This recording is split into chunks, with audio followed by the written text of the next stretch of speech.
नमस्कार, 9 बजे की खबरों में आपका बहुत बहुत स्वागत है। मैं हूं आपके साथ जया कौशिक। शुरुआत कर रहे हैं हम उत्तराखंड की खबर के साथ, जहां हल्द्वानी में तेज बरसात हुई है और आप तस्वीरों में देख सकते हैं इतनी बरसात हुई है कि घरों तक में पानी घुस चुका है।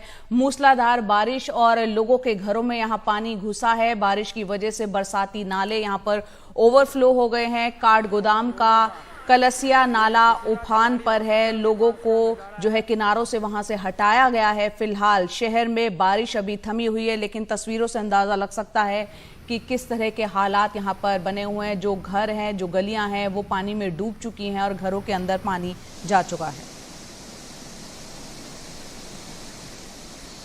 देखिए, अभी कलसिया और अकसिया पूरे उफान पर है और कलसिया में जो नाले के किनारे बसे हुए लोग थे, लगभग 100 से 150 लोगों को पुलिस की सहायता से उनको वहां से निकाला गया है और कुछ को जो है मस्जिद में और कुछ लोगों को काठगोदाम के इंटर कॉलेज में रखा गया है। उनके भोजन आदि का प्रबंध किया गया है, पानी आदि की व्यवस्था की जा रही है। इसके अतिरिक्त शहर में जगह जगह जलभराव है और जगह जगह से सूचनाएं प्राप्त हो रही हैं।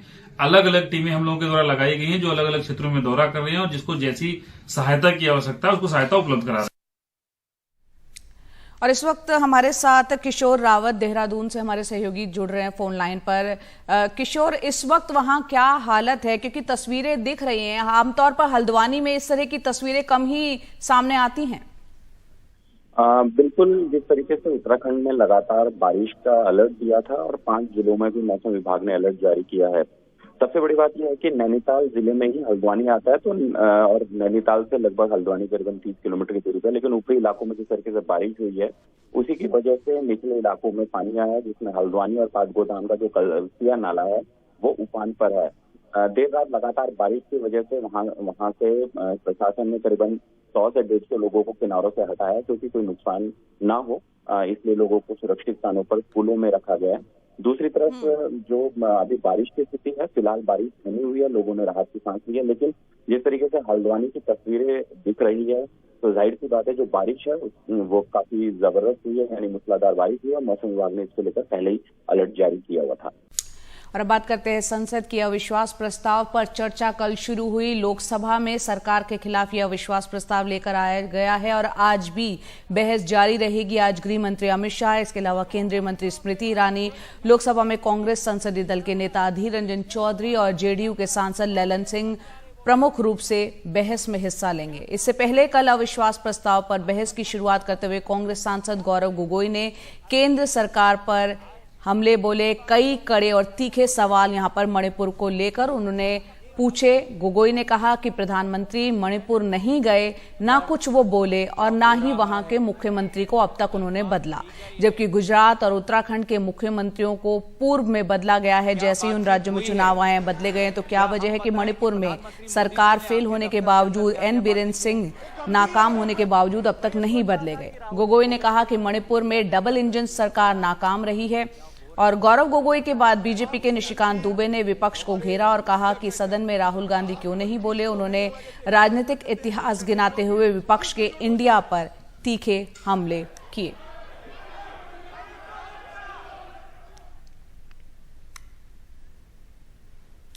और वहीं सदन के बाहर भी सियासी सरगर्मी आज दिखाई देने वाली है। सदन की कार्यवाही शुरू होने से पहले बीजेपी ने अपने सभी सांसदों को सुबह 10 बजे संसद भवन परिसर में गांधी प्रतिमा के नीचे इकट्ठा होने को कहा है, जहां सन 1942 में हुए अंग्रेजों भारत छोड़ो आंदोलन की सालगिरह पर बीजेपी अपना भ्रष्टाचार भारत जोड़ो, तुष्टीकरण भारत छोड़ो और परिवारवाद भारत छोड़ो जैसे सियासी अभियान का आगाज करेगी।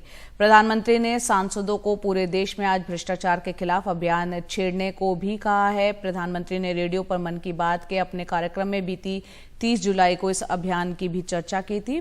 पीएम ने कहा था कि देश के लाखों पंचायतों में देश के अमर शहीदों की याद में मेरी माटी मेरा देश अभियान चलेगा।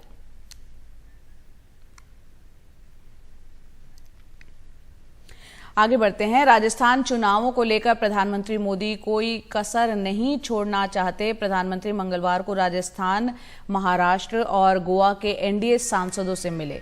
पीएम ने राजस्थान के सांसदों से कहा कि भारत के विकास के लिए राजस्थान का चुनाव जीतना जरूरी है। उन्होंने राजस्थान से बीजेपी के लोकसभा और राज्यसभा सांसदों से कहा कि सभी को एक होकर मिलकर काम करने की जरूरत है। प्रधानमंत्री ने कहा कि राजस्थान में किसी भी सरकार के इतने खराब हालात नहीं रहे जितने अभी हैं। पीएम ने कहा कि वो निजी तौर पर किसी भी तरह की वंशवादी राजनीति के खिलाफ हैं।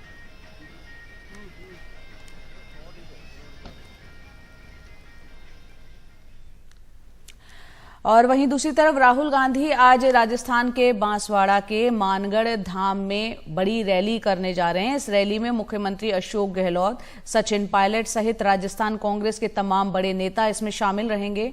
लोकसभा की सदस्यता बहाल होने के बाद ये राहुल गांधी का पहला जनसंपर्क कार्यक्रम है। आज आदिवासी दिवस है और ये इलाका आदिवासी बहुल भी है। मानगढ़ धाम वही जगह है जहां पर आदिवासियों ने अंग्रेजों के खिलाफ 1913 में बलिदान दिया था। हर्षा कुमारी सिंह हमारी सहयोगी हमारे साथ जुड़ रही हैं। हर्षा, इस जगह को चुनने के पीछे क्या वजह, क्योंकि राहुल गांधी की संसद सदस्यता की बहाली के बाद ये पहला उनका कोई एक बड़ा जनसंपर्क कार्यक्रम होने जा रहा है। राजस्थान में इस साल के एंड में चुनाव भी होने हैं। जी बिल्कुल, देखिए ये प्रोग्राम पहले से तय था। राहुल गांधी की सदस्यता बहाल होने के पहले तय किया गया था। ये राजस्थान चुनावों को मद्देनजर रखते हुए तय किया गया है। मानगढ़ धाम क्यों चुना गया है? मानगढ़ धाम वो जगह है जहां 1913 में बहुत बड़ी तादाद में भील समुदाय के लोगों ने अंग्रेजों से लोहा लिया था और गोविंद गुरु के नेतृत्व उन्होंने किया था। गोविंद गुरु आज भी उनके लिए पूजनीय है और ये गोविंद गुरु का स्थान है। पिछले साल नवंबर में भी प्रधानमंत्री यहाँ पर आए थे। उस टाइम भी गुजरात में चुनाव थे और इसको देख ये इसलिए महत्वपूर्ण है क्योंकि यहाँ पर जो आदिवासी समुदाय है, यहाँ पर बहुत मान्यता है, बहुत श्रद्धा है गोविंदगढ़ से, मानगढ़ धाम से जुड़ी हुई, जो गोविंद गुरु का स्थान है।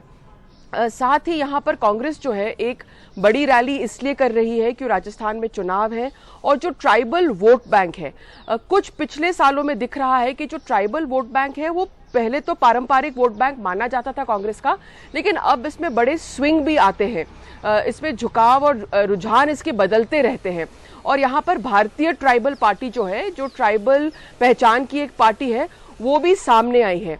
तो अब यहाँ पर कांग्रेस का सिर्फ मुकाबला भाजपा से ही नहीं, लेकिन भारतीय ट्राइबल पार्टी से भी रहेगा। यहाँ पर गौर करने की बात यह है कि मुख्यमंत्री अशोक गहलोत तो यहाँ पर मौजूद रहेंगे, लेकिन राहुल गांधी से राशन पैकेट का वितरण और कुछ फ्री मोबाइल स्कीम जो गवर्नमेंट लेके आई है, स्मार्टफोन स्कीम, यहाँ पर भी कुछ स्मार्टफोन दिए जाएंगे। यानी कि समाज कल्याण योजनाओं के बलबूते पर कांग्रेस इस चुनाव को जीतना चाहती है राजस्थान में और इसलिए यहाँ पर ये आदिवासी जो आंचल है, इसलिए यहाँ पर मानगढ़ धाम को चुना गया है। जी हर्षा, बहुत बहुत शुक्रिया इस पूरे अपडेट के लिए। जाते जाते बताएं, ये रैली कितने बजे होगी?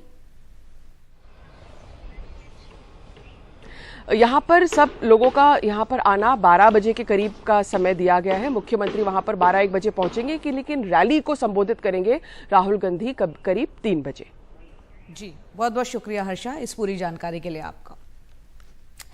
आगे बढ़ते हैं और वहीं राजस्थान सरकार ने एक बड़ा फैसला किया है। महिलाओं से छेड़छाड़ करने वालों को सरकारी नौकरी नहीं मिलेगी। महिलाओं से छेड़छाड़ करने वाले अपराधियों के द्वारा सरकारी नौकरी में आवेदन करने पर उनका आवेदन रिजेक्ट कर दिया जाएगा। ऐसे आवेदकों का रिकॉर्ड आरपीएससी और राजस्थान कर्मचारी चयन बोर्ड को शेयर किया जाएगा। तो यहाँ पर एक बड़ा कदम है कि जो भी महिलाओं से छेड़छाड़ के दोषी होंगे उनको सरकारी नौकरी वहां पर राजस्थान में नहीं मिलेगी।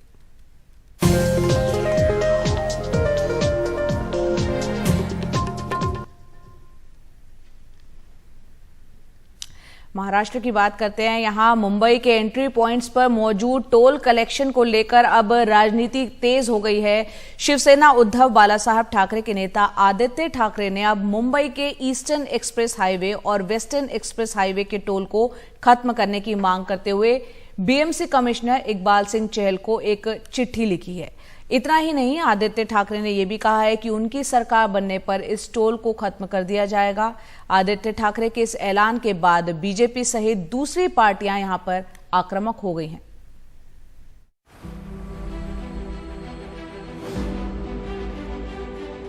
शिवसेना के उद्धव गुट की ओर से जारी प्रोमो के जरिए टोल फीस खत्म करने की मांग। उद्धव गुट के विधायक आदित्य ठाकरे ने आरोप लगाए हैं कि जब मुंबई की सड़कों की देखरेख का काम बीएमसी कर रही है तो एमएसआरडीसी टोल कैसे जमा कर रही है। क्योंकि बीएमसी की ओर से स्ट्रीट टैक्स इकट्ठा किया जाता है तो मुंबई करों से अब ईस्टर्न एक्सप्रेस हाईवे और वेस्टर्न एक्सप्रेस हाईवे पर टोल नहीं वसूला जाना चाहिए। तो हम सारे मुंबई कर काफी सारा टैक्स भरते हैं, शायद देश में नंबर 1 पे मुंबई हो। अगर ये बात सही हो तो फिर आज भी अगर मेंटेनेंस की जिम्मेदारी मुंबई महानगर पालिका की हो तो फिर हम टोल क्यों भर रहे हैं? जो एडवर्टाइजमेंट की होर्डिंग्स है उसका सारा रेवेन्यू क्यों राज्य सरकार को जा रहा है? टोल खत्म करने की मांग के साथ ही आदित्य ठाकरे ने बीएमसी चुनावों से पहले सत्ता में आने पर मुंबई के एंट्री पॉइंट्स के टोल खत्म करने का ऐलान किया। इसके बाद बीजेपी नेता हमलावर हैं।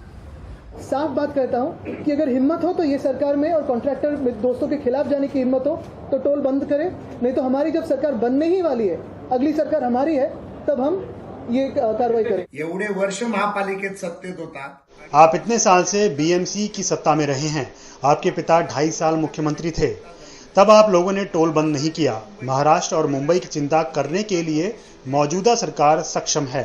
आणि अजितदादांच्या नेतृत्वातलं सरकार सक्षम आहे।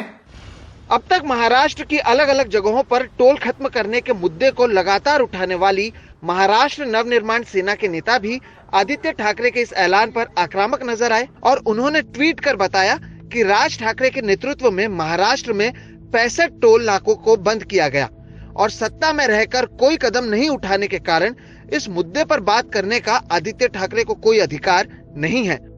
आगामी बीएमसी चुनावों से पहले नेताओं की ओर से आने वाले दिनों में ऐसे कई मुद्दे उठाए जाएंगे।